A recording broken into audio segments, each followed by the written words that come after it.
Benny's Video is a 1992 film directed by Michael Haneke. The film deals with Benny, a desensitized teenager who commits and records a murder and the consequent cover-up by his parents. I looked at the film with my Michael Haneke violence video. I talked about the effects of living your life through a lens and being disconnected from reality, which Benny is. On the videotapes he rents, he watches movie violence where no thought is given to the consequence. Within the film itself, it shows news footage of the Bosnian War, of which no one seemingly takes any interest. An actual war with actual carnage, broken bones and dead bodies. This is reality. But since it's on the news on that little electrical box in the corner, it becomes something else. There's a distance between you, its audience, and the actualities of what's happening there. Death and destruction. While Benny is definitively a disconnected character, you have to look at the environment he was brought up in. Like most problems, they have roots. Benny's would have to be his parents, who seemingly enabled Benny's obsession, spending a lot of money on all this technical equipment he surrounds himself with in his bedroom. His father talks about not breaking the rules, which implies he lives a life by a code, that he's orderly. I don't think you need a PhD in psychology to understand that a person brought up in an orderly or perhaps strict environment often finds himself being rebellious. There is a bookended subtext in the film that deals with the notion of a pyramid scheme.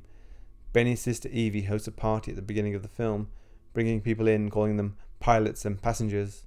It's this learned behaviour that as Benny tries and get to school too, and at the end of the film, his parents are thinking about doing the same. Kannst du auch einen Flieger starten lassen? So weit kommt's noch. Nein, wirklich. Im Ernst.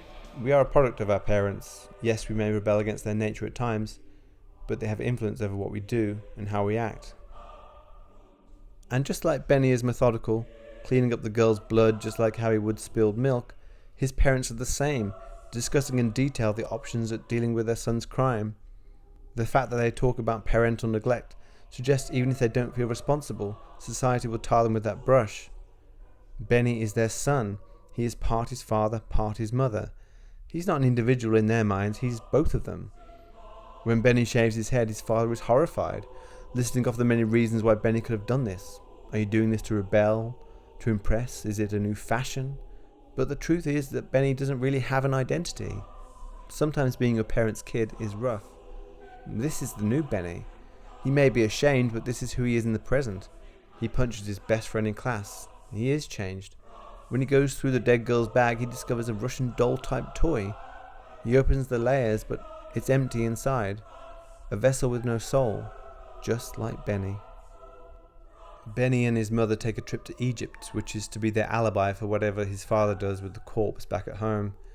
It's all part of his father's methodical plan at dealing with this heinous situation. Benny returns some videotapes but doesn't rent new ones, most likely at first. On the streets of Egypt, Benny continues to document everything with his camera. It's in this scene we see a dead chicken and kids smiling. It's at moments like these that remind us of what we are surrounded by, life and death. Like a meat aisle in the supermarket, we walk through a row of chopped up body parts wrapped in plastic, and it has become normalised. But how those parts got there is a tragic end, a death by force, and not by natural causes. Benny's father asks him, "Why did you do it?" And we're all curious, of course. Benny's answer seems so normal yet chilling all the same. I don't know. I wanted to see what it's like, probably. It's not really an answer we hoped for, but one that makes the most sense for someone desensitized and void of an identity.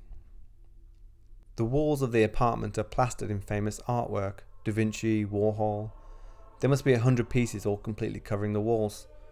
I take this to mean the person that decorated it didn't have much of an identity themselves. They had a scattergun approach to art. Let's just put a bit of everything up there. There's no theme, no design.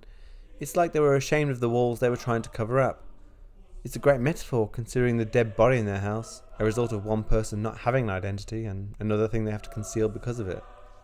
You can't expect a teenager to know who he truly is and what he's about. Committing a murder surely would change him for the rest of his life. This is his parents' primary worry. Benny made strange physical contact with Madgen before she died, a sign that he hadn't learned many true social skills. When people don't know who they are, it can take over their lives. You seek something to satisfy you, to make you something you want to be. You remain stuck. You make the same mistakes in life and don't understand why. Many people don't want to deal with the reality and are happy with this fantasy. So I ask you this. Do you know who you are? Thank you.